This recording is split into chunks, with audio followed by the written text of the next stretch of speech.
Zimbabwe's army chief has demanded a halt to the purge in the ruling ZanuPF party after the sacking of vicepresident Emmerson Mnangagwa, and warned the military could intervene.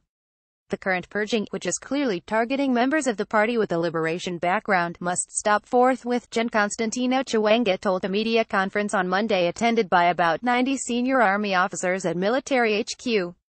We must remind those behind the current treacherous shenanigans that when it comes to matters of protecting our revolution, the military will not hesitate to step in. Mnangagwa was dismissed and humiliated a week earlier after clashing with President Robert Mugabe's wife, Grace, who is now in prime position to succeed her 93-year-old husband. Analysts had warned that the sacking would spark repercussions beyond Robert Mugabe's control. Mnangagwa's main rivals within the ruling ZanuPF party are the Younger Generation 40 or G40 group, which has Grace Mugabe's support. But the 75-year-old former vice-president has powerful military connections, having served as defense and state security minister. Soon after his dismissal, Mnangagwa fled into exile, vowing to return. He launched a direct challenge to Mugabe by calling for members of the ruling party to desert the president. Mnangagwa, whose nickname is the Crocodile, defiantly told Mugabe that the party was not personal property for you and your wife to do as you please. Mugabe reacted by expelling his longtime confidant and former liberation war guerrilla from the party. President Robert Mugabe addressing party members with his wife, Grace. Photograph Jagasayang Jikes and Offbijt ZanuPF is due to hold a congress next month when 52-year-old Grace, a hugely divisive figure, could be appointed as one of the country's two vice-presidents.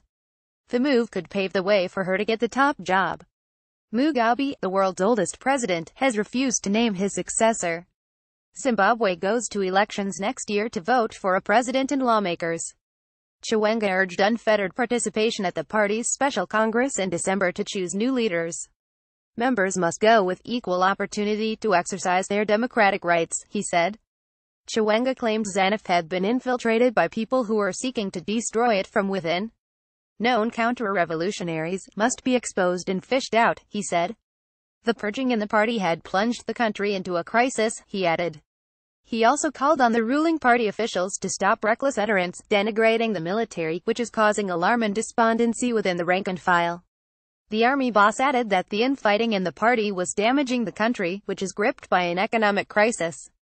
There is distress, trepidation and despondence within the nation, he said. As a result of the squabbling, there has been no meaningful development in the country for the past 5 years. The crisis had resulted in cash shortages and rising commodity prices, he said.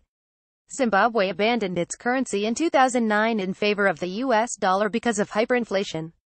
However, it started running out of dollars, and last year it introduced bond notes, a parallel currency pegged to the US dollar. The bond notes are running short, forcing banks to ration cash withdrawals.